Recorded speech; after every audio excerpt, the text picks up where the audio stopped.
vous êtes participante à ce troisième forum national du génie scientifique congolais. Quelles sont d'abord les premières impressions que vous pouvez donner à l'opinion? Les premières impressions, c'est impressionné, c'est exactement le mot. Je suis vraiment impressionnée par la créativité de beaucoup de Congolais, pas seulement des gens de Kinshasa, mais aussi de l'extérieur de la capitale, qui innovent au quotidien, qui innovent pour la vie quotidienne en fait, mais aussi pour améliorer la défense de ce pays, les infrastructures de l'État. Et alors je vois un grand patriotisme parmi les citoyens, un grand désir d'obtenir une meilleure vie, parfois avec des petits moyens, mais surtout avec la grande ingéniosité de beaucoup de Congolais, pas seulement des Kinois, beaucoup de Congolais possèdent en fait. Alors impressionné. Oui, il y a eu beaucoup d'innovations qui ont été présentées. Est-ce que vous avez une particularité des innovations qui vous ont tout à fait touché au regard notamment de nos pays en sous-développement?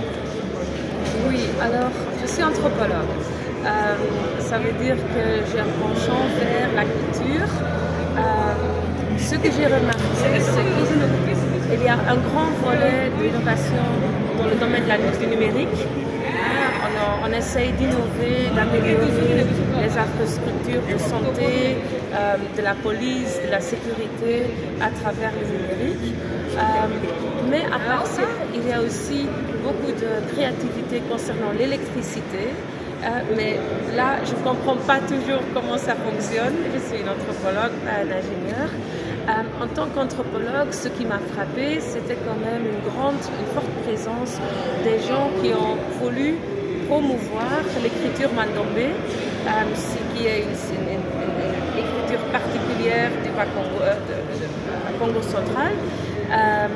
Mais ils ont cadré l'importance de cette écriture dans l'importance d'un réveil de l'homme noir.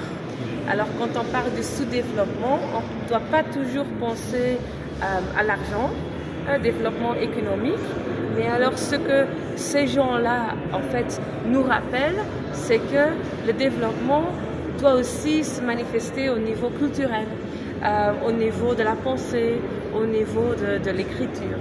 Ouais, et là, ça m'a frappé. Beaucoup de gens qui sont venus dans ce forum, et particulièrement des inventaires, ils se posent toujours le problème de financement pour matérialiser leurs projets.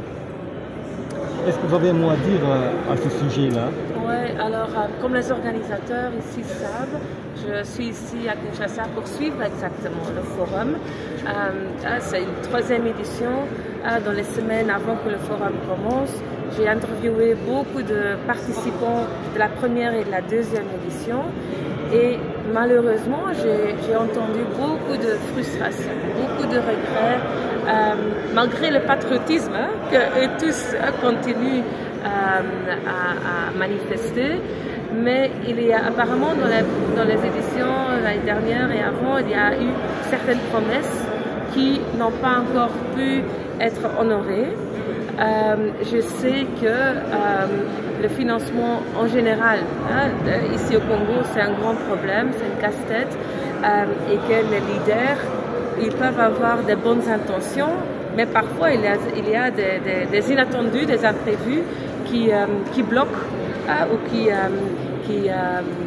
font de sorte que des promesses ne peuvent pas être honorées.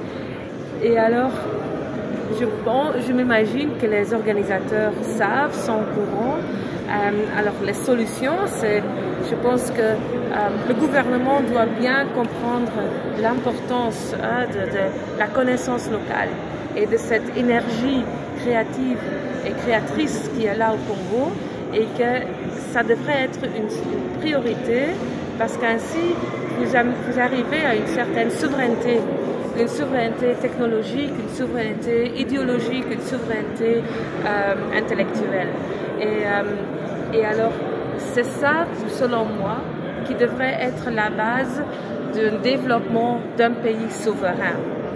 Et alors, si on néglige ces connaissances, cette énergie créatrice, Alors on reste dépendant de l'extérieur, mais cette dépendance bloque. Et alors le conseil, c'est mettre plus d'argent dans ce ministère ou dans ce... Maintenant, on a mis ça ensemble avec le ministère de l'Éducation. Surtout pas négliger les inventeurs, les innovateurs, s'ils travaillent aux universités ou s'ils sont indépendants, parce qu'il y en a beaucoup qui sont indépendants, surtout pas négliger financièrement. Mettre une structure qui d'une façon durable, peut offrir des bourses, par exemple. Peut-être d'abord des seed grants, des petites bourses pour faire le prototype, et après peut-être des bourses un peu plus grandes pour aller à une autre étape. Mais il faut l'argent. Merci, madame. Le professeur. Votre nom, professeur? Moi, je m'appelle Catherine Pieper. Je suis professeure à l'université de KU Leuven en Belgique, en anthropologie. Merci. Merci à vous.